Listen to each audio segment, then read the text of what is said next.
My dad canceled my 18th birthday just to take my brother on a trip, so Grandpa came back and made my dad regret everything he'd done to me. I was all set for my 18th birthday. I've been looking forward to it for months. I mean, 18 is a big deal, right?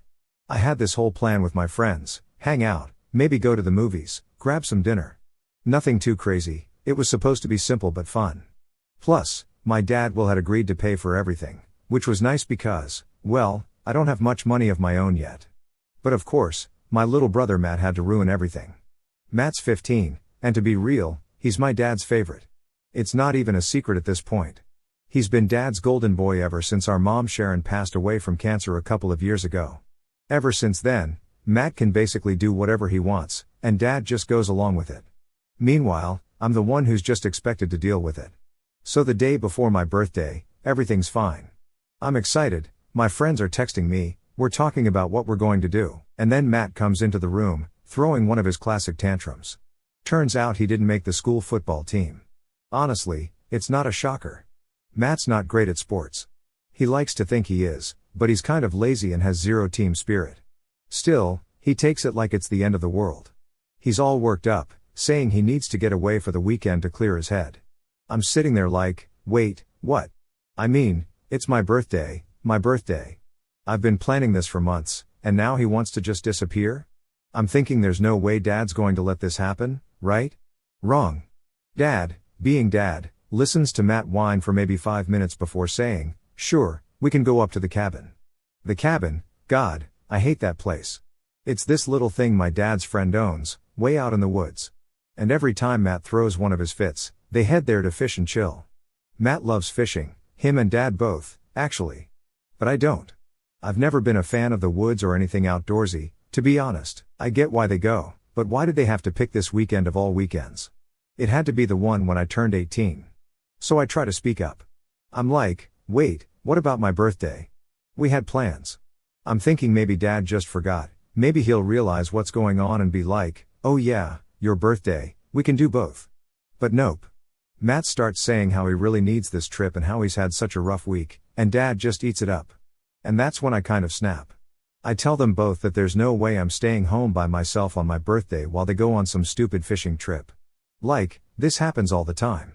Ever since Mom died, they've been running off to the cabin, leaving me at home to deal with everything by myself. And usually I don't mind staying home alone, it's kind of nice, to be honest, but on my birthday? No, just no. But Matt, being the selfish little brat that he is, says he doesn't want me to come. He straight up tells Dad that if I'm there, it'll ruin his trip because he doesn't want to deal with me. And somehow, Dad agrees with him. It's like I'm invisible to him or something. He doesn't even bother to ask me if I want to come. He just takes Matt's side, and that's it. End of discussion.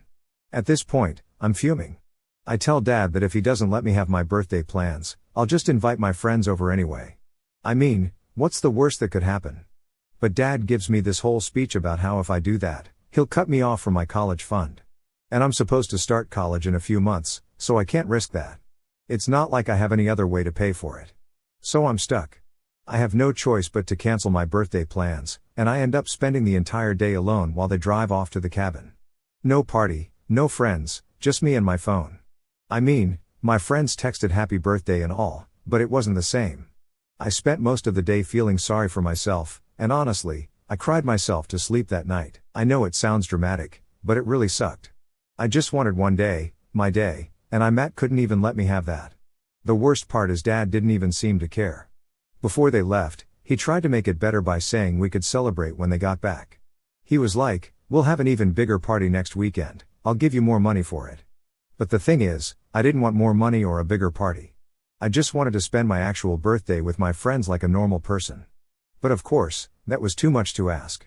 By the end of the day, I was just tired of always being the one left behind, tired of Matt always getting his way, tired of Dad acting like my feelings didn't matter. And the thing is, this wasn't the first time something like this had happened. It's been going on him since Mom passed. Whenever Matt wants something, he gets it. Whenever I need something, it's like, oh, you'll be fine, you're older, you can handle it. But being older doesn't mean I don't need anything. It doesn't mean I don't want to be treated like I matter. I get that Matt's younger and he's more like Dad, he's into sports and fishing and all that. But that doesn't mean I'm just irrelevant. But that's how it feels sometimes, like I'm just this extra person in their lives who they can forget about when it's convenient for them. And I know it sounds petty, but I couldn't help thinking about how different things were when Mom was still here. She was the one who kept things balanced. She didn't let Matt get away with everything, and she made sure I was included. But now, without her, it's like everything's changed. And I get it, Dad's probably still grieving in his own way. But it feels like he's using that as an excuse to just focus on Matt and ignore me. That night, lying in bed, I couldn't stop thinking about it. I kept going over all the times Dad had put Matt first and all the times I'd been pushed aside, and it just made me angry, not just at Dad and Matt, but at myself too. I kept thinking, why do I let this happen? Why don't I stand up for myself more? But then I remember why, because whenever I do, Dad threatens to take something away, like my college fund, and I can't afford to lose that. So yeah, that's how I ended up spending my 18th birthday, alone, angry, and wondering if things will ever change. Spoiler, they probably won't. So after my depressing birthday and everything, I wake up the next morning still feeling like crap. You know, that kind of feeling where you just don't want to get out of bed because everything feels pointless? Yeah, that. But then, out of nowhere, the doorbell rings. And it's early, like, way too early for anyone to be visiting, especially since Dad and Matt are gone and I hadn't invited anyone over. I almost didn't answer it. I was still half asleep, and honestly, I didn't expect it to be anyone important. But the doorbell kept ringing, like whoever was out there wasn't going to leave anytime soon. So I dragged myself out of bed, throw on some clothes, and shuffle downstairs, thinking it's probably just a delivery guy or something. But when I open the door, I'm completely shocked. It's my grandpa Walt, sitting there in his wheelchair with his nurse next to him. I literally just stood there for a second, processing it. I hadn't seen Grandpa in a while, and he never just shows up without telling us first, especially not since the accident. For those who don't know, Grandpa's in a wheelchair because he lost both his legs in a car crash a couple of years ago, not long after Mom passed away. It's been tough on him, and we don't get to see him much anymore since he lives out of state. The last time I saw him was last Christmas, and even then it wasn't the same. He's been super quiet since Grandma passed, which honestly isn't surprising. He lost his wife and daughter within months of each other. It's like life just hit him with everything all at once. Anyway, I'm standing there, totally surprised, and the first thing that comes out of my mouth is, "Grandpa, what are you doing here?" Like, it's obvious I'm happy to see him, but I just didn't get it. He's not exactly in the best shape to be traveling, and it's a long trip from where he lives to here. But he just smiles, even though he looked tired, and said, "I couldn't miss my granddaughter's birthday, could I?" And that's when I just lost it. I started crying, like, really crying, right there at the door. I'm not even sure why it hit me so hard. Maybe it was the fact that Grandpa had come all the way here just for me, when Dad and Matt couldn't even be bothered to stay. Or maybe it was because it was the first time in a long time that I actually felt like someone cared about me, like really cared. I don't know, it was just overwhelming. Grandpa looked a little worried when I started crying, probably because he didn't expect that reaction. But he wheeled himself inside and told me to sit down. His nurse, who was super nice by the way, helped him get settled, and then she quietly stepped out to give us some space. I sat down on the couch, trying to pull myself together, and Grandpa was like, "Tell me what's going on." At first, I didn't want to. I mean, I've always been the type to keep stuff to myself, especially when it comes to family drama. But something about the way Grandpa asked made me feel like I could finally open up. So I told him everything, about the canceled birthday, about how Dad and Matt treat me, about how things have been since Mom passed. I just laid it all out there. And you know what? Grandpa listened. He didn't interrupt, he didn't try to make excuses for Dad or Matt, he just let me talk. And when I was done, he didn't say anything for a minute. He just kind of sat there, thinking. I could see he was upset, though. He wasn't the type to get angry easily, but I could tell this was really bothering him. Finally, he looked at me and said, "You shouldn't have to put up with that." Simple as that. I don't know why, but hearing those words felt like a weight lifting off my shoulders. It's like I'd been telling myself for so long that this was just the way things were, that I had to deal with it. But hearing Grandpa say it, it made me realize that no, I didn't have to just accept it. Then Grandpa did something I didn't expect at all. He told me, "Why don't you come live with me for a while?" At first, I didn't know if he was serious, like, I've always loved Grandpa, but moving in with him? That's a big step. But he was serious. He said that since I was about to start college soon, and my school was closer to his place than here, it would make sense for me to stay with him. Plus, he said he didn't like the idea of me being alone here with Dad and Matt treating me like this. I couldn't believe it. I mean, yeah, I'd thought about leaving before, but I never actually had a real option. You know? And now here was Grandpa, giving me the chance to get out. It felt like I could breathe for the first time in a long time. We talked about it for a while, and the more we talked, the more it made sense. I'd have more space to focus on school, I wouldn't have to deal with the constant favoritism, and most importantly, I'd be with someone who actually cared about me. So I agreed. I was going to move in with Grandpa. But here's the kicker, wait, not supposed to use that word. Scratch that. He wasn't leaving until Dad got home. I've got a few things to say to your father, he told me. And honestly, that made me kind of nervous. I've never seen Grandpa confront anyone before, especially not Dad. But I guess there's a first time for everything. That whole day, we just hung out. Grandpa asked me more about school, what my plans were for college, and stuff like that. It felt so normal, like the kind of conversation I should have been having with Dad, but never did. I told him how I was nervous about starting college, but also excited to finally get away from home. He nodded, like he totally understood. Then at one point, he looked at me and said, "You're going to be fine, you know that."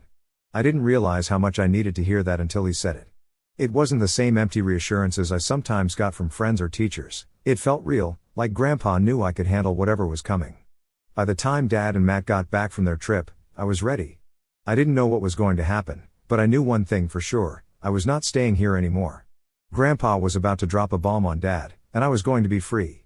So Dad and Matt finally came back from their little fishing trip the next morning. I was already awake because, well, I couldn't sleep much after everything that happened the day before.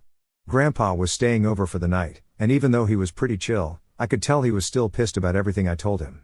He wasn't the type to lose his temper, but man, when he was mad, you could feel it in the air. I heard the car pull up, and immediately my stomach did that weird thing where it twists up in knots.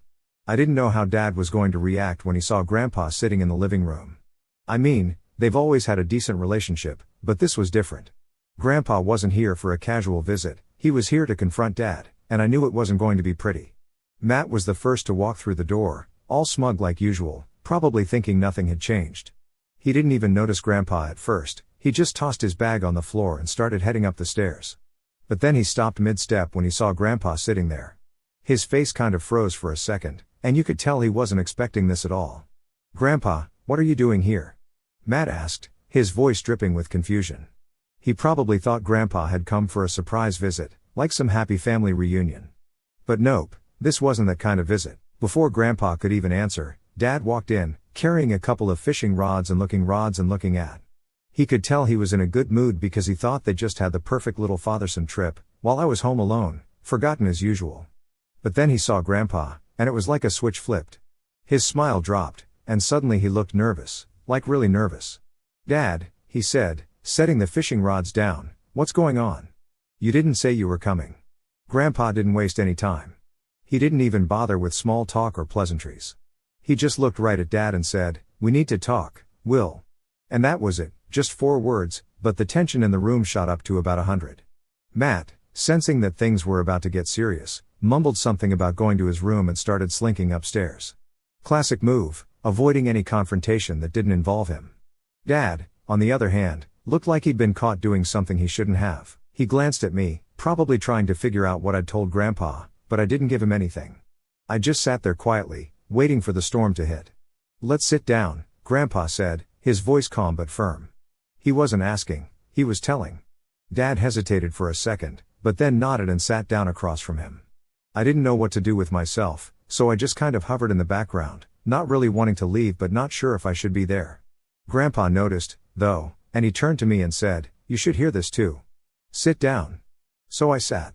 My heart was pounding in my chest, and I could feel the tension crackling between them. Dad shifted uncomfortably in his seat, and I think he was trying to figure out how bad this conversation was going to get. Grandpa started slow, which surprised me. He didn't immediately jump into an attack, even though I knew he was mad. He began by talking about Mom. He talked about how much he missed her and how losing her was the hardest thing he's ever gone through. I could see Dad getting more and more uncomfortable, because let's be real, he probably didn't want to talk about Mom at all. But then Grandpa shifted gears. "I'm here because I've been hearing things about how you've been treating your daughter," he said, his voice dropping into that serious tone that makes people sit up straight and pay attention. Dad didn't say anything at first. He just stared at Grandpa like he couldn't believe what he was hearing. After a long pause, he finally managed to stammer out, "What do you mean?" Grandpa didn't hold back after that. He laid everything out, the favoritism toward Matt, the constant neglect, how I'd been left alone on my birthday, all of it. Every word he said felt like a hammer coming down on Dad, and honestly, it was kind of satisfying to see someone finally call him out on all the crap he's pulled over the years. Dad tried to defend himself at first. He started with "it's not like that and she's old enough to handle things on her own," but Grandpa wasn't having any of it. Every excuse Dad made, Grandpa shot down. He wasn't yelling or anything, but he didn't need to, his words were cutting enough. Then Grandpa dropped the big one. "You're treating her like she doesn't matter," he said, his voice sharp. "Your daughter just turned 18, and you couldn't even be bothered to stay home for her birthday. You chose to take Matt fishing instead." Dad's face turned red. I could tell he was embarrassed, maybe even ashamed, but he still didn't apologize. Instead, he tried to shift the blame. "Matt's going through a lot right now," he said. "He needed this. It's been tough for him. Has it ever occurred to you that it's been tough for her too?" Grandpa shot back, pointing at me. "She lost her mother too, Will. But you're acting like she's fine just because she doesn't throw tantrums like Matt." That hit home. I could see it in Dad's eyes. He knew Grandpa was right, but instead of apologizing or admitting he was wrong, Dad just sat there, staring at the floor like a kid who'd been caught doing something bad. And then Grandpa said something that surprised both of us. "I'm taking her with me," he said. "She's going to live with me until she starts college. She doesn't need to stay in a house where she's not treated like family." Dad looked up, shocked. "You can't just take her," he said, his voice shaky. "This is her home." "No, it's not," Grandpa said, his voice cold. "Not anymore." I was sitting there, feeling a mix of emotions, relief, fear, excitement. It was all hitting me at once. I wanted to go with Grandpa, I wanted out of this house, away from the constant favoritism and neglect. But part of me was scared too. What if leaving just made things worse? What if Dad never wanted to see me again after this? But then Grandpa turned to me and said, "You deserve better than this. You're coming with me, and we'll figure the rest out." And that was it. Dad didn't fight anymore. He just sat there, staring at the floor, not saying a word. I think he realized that he had no right to argue. I think deep down he knew he'd screwed up, but he was too stubborn to admit it. So I packed my things. Grandpa and I left the house that afternoon, and as we drove away, I looked back one last time. I didn't see Dad or Matt waving goodbye, they didn't even come to the door.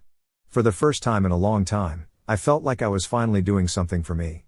So after that intense confrontation with Dad, I packed up my stuff, and Grandpa and I left the house. We didn't talk much on the drive. I think we were both processing what had just gone down. I mean, it wasn't every day that you basically just left your life behind. I kept thinking about how everything happened so fast. One minute I was stuck in a house where I felt invisible, and the next I was driving away with my grandpa to start over. The ride was mostly quiet, except for Grandpa asking me a couple of times if I was okay. I told him I was, but honestly, I wasn't sure what to feel. It was weird. On one hand, I felt relief, like I didn't have to deal with Dad or Matt anymore, at least for a while. But on the other hand, I couldn't shake this feeling of guilt, like maybe I just abandoned my family. It's strange how even when people treat you like crap, you still feel bad when you finally stand up for yourself. Anyway, we got to the hotel that night, since Grandpa wanted to rest before we made the full trip back to his place. It wasn't anything fancy, just a basic hotel off the highway. Grandpa had already arranged for my stuff to be sent over, so we didn't have to lug around my bags or anything, which was nice. Once we got settled in the room, Grandpa ordered pizza, and we sat on the bed eating in silence for a while. I kept expecting him to bring up what had happened earlier, maybe ask me how I was feeling about the whole thing, but he didn't. He was just there, calm and quiet, which I guess was his way of letting me take it all in without pushing me. Eventually, after I finished my slice, I started talking. I don't even know why, it just kind of came out. I told him how weird it felt to leave, how part of me felt like I should have stayed or at least tried to fix things with Dad. I mean, he's still my dad, right? Shouldn't I be trying to make it work? Grandpa just listened, nodding along while I rambled. After I finished, he leaned back in his chair and said something that stuck with me. "It's okay to walk away from people who hurt you, even if they're family." He wasn't angry or anything, just matter of fact. Sometimes the people who are supposed to take care of you are the ones who do the most damage. You don't owe them anything if they can't even give you basic respect. That hit me hard. I hadn't thought about it like that before. I'd always assumed that family was family no matter what, and that you just had to deal with whatever they threw at you. But hearing Grandpa say it like that, It made me realize that I had a choice. I didn't have to stay in a place where I wasn't valued. I didn't have to keep trying to please people who couldn't be bothered to care about me. The next morning, we hit the road again. Grandpa's house was a couple of states away, so it took us most of the day to get there. I was feeling a mix of emotions, excited to be starting fresh, but also kind of anxious about what that really meant. I hadn't spent much time at Grandpa's since the accident, and I didn't know what it would be like living with him full time. When we finally pulled up to his place, though, all that anxiety started to fade away. His house was cozy, not too big, not too small, just a nice, homey place tucked away in a quiet neighborhood. The front yard was overgrown, and you could tell it hadn't been kept up with, but the house itself was still in good shape. "Sorry about the mess," Grandpa said, chuckling as we walked up to the door. "I'm not as spry as I used to be, but I manage." Inside, it was like stepping back in time. The walls were lined with old family photos, some of them from when I was a kid, and the furniture was the same stuff I remembered from when I used to visit as a little girl. It smelled like wood polish and old books, and for the first time in a while, I felt safe, like I was in a place where I could just breathe. Grandpa showed me to my room, which used to be the guest room but was now officially mine. It was simple, just a bed, a dresser, and a small desk by the window, but it was perfect. I sat on the bed, taking it all in, while Grandpa wheeled himself in and asked if I needed anything. "Nah, I'm good," I said, smiling for what felt like the first time in days. "This is nice." "I'm glad you're here," Grandpa said, and I could tell he really meant it. The next few days were pretty low-key. Grandpa and I settled into a routine pretty fast. He had his nurse come by a couple of times a week to help him with things, but for the most part, he was independent. I helped out where I could, mostly with stuff around the house, like cooking and cleaning. It wasn't anything major, but it felt good to be useful, to feel like I was contributing something instead of just being a burden. We didn't talk about Dad or Matt much. It's like we both silently agreed that we didn't need to dwell on it. I was focusing on getting ready for college, and Grandpa was helping me with whatever I needed, buying supplies, figuring out what I needed to pack, all that stuff. It felt like, for the first time in forever, I wasn't walking on eggshells. But then, about a week after I moved in, Dad texted me. I remember it so clearly because I'd been half expecting him to reach out sooner. The message was simple. He said he was sorry. He said he didn't realize how much he'd hurt me, and that he wanted to make things right. I didn't know how to respond. Part of me wanted to believe him, to think that maybe this was a turning point and that we could fix things, but another part of me, the part that had been ignored and brushed aside for years, wasn't so sure. I mean, it's easy to say sorry after the fact, but words don't change what's already been done. I showed the message to Grandpa, hoping he'd have some advice. He read it and then handed the phone back to me without saying much. After a while, he finally spoke up. "It's up to you if you want to forgive him," he said, "but just remember, an apology doesn't erase the past. It's what they do next that matters." And he was right. I didn't respond to Dad right away. I decided to take my time, to think things through before jumping into anything. After all, I was in a good place now, and I didn't want to mess that up by diving back into a situation that had hurt me for so long. College was starting soon, and I had a lot on my plate. I didn't need the extra drama. For now, I was focused on the future, on building a life that wasn't controlled by the people who couldn't see my worth, and for the first time in a long time, I felt like I was actually in control of my own story. So it's been a few months since I moved in with Grandpa, and honestly, things have been going pretty well. I'm not going to lie, at first, I thought living with him would be weird, especially after everything that went down with Dad. But it hasn't been like that at all. It's been peaceful, I guess. I started college not long after I moved in, and it's been a whole new experience. I'd always dreamed about going to college, but I never really thought about what it would feel like to actually be there, living away from home, figuring things out on my own. And now here I am, doing it. The funny thing is, once I got to college, everything about home, Dad, Matt, the house, all the crap I dealt with, just sort of faded into the background. It's like I finally had the space to just be, to think about myself for a change instead of constantly worrying about what Dad or Matt needed or what I wasn't getting from them. I know it sounds cheesy, but it was like this weight had been lifted off my shoulders. I've made some friends too, which, to be real, I wasn't expecting to happen so fast. I'm not exactly a social butterfly, and I figured it would take me a while to meet people. But the second week, I met this girl Kayla who's in a couple of my classes. She's super chill, and we just kind of clicked. Before I knew it, I had a little group, Kayla and then a couple of other people from our dorm. It's nothing like high school where everyone was in these cliques. College is different. People just hang out because they get along, not because they feel like they have to.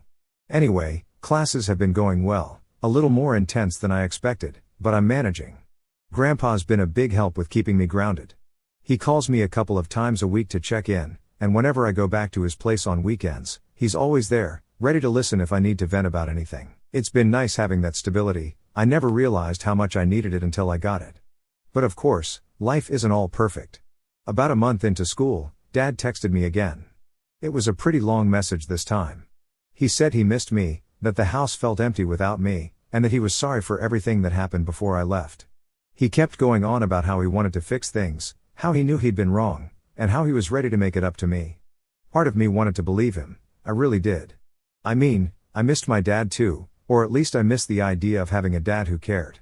But I also couldn't forget all the years of feeling like I didn't matter, like I was always second place to Matt.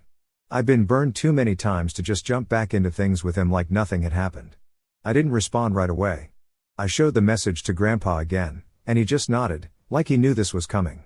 "It's up to you, but don't feel rushed," he said in that calm, steady way he always talks. "You've got time to figure out what you want." And that's the thing, this time I felt like I did have time. I didn't need to rush back into a relationship with Dad just because he said sorry. For once, I could take my time and decide what was best for me. A couple more weeks went by, and I still didn't respond. I thought about it, sure, but every time I went to type something, I stopped. It just didn't feel right yet. I wasn't ready to go back to that, not when I was finally starting to feel like my own person. But then something happened that really shook me up. One weekend, I was back at Grandpa's, and we were just sitting in the living room watching TV when his phone rang. He answered it, and I could tell right away that something was wrong by the way his face changed. He didn't say much, just nodded and gave a few short answers before hanging up. "What's going on?" I asked, already feeling that pit forming in my stomach. Grandpa sighed, rubbing his face like he was trying to find the right words. "It's your dad," he said finally. "He had a heart attack." I just sat there, stunned. I didn't know what to say. I mean, yeah, Dad wasn't young, but he wasn't old either. A heart attack, it felt unreal. "He's in the hospital now," Grandpa continued. "The doctors think he'll be okay, but it was serious." I didn't even know how to react. Part of me felt this rush of panic, like I needed to drop everything and go see him. But another part of me, the part that had been holding on to all that anger and hurt, wasn't sure if I could. I hadn't talked to him since he texted me weeks ago, and now this. It felt like the universe was throwing me some kind of messed up test. Grandpa didn't pressure me. He just gave me space to process it.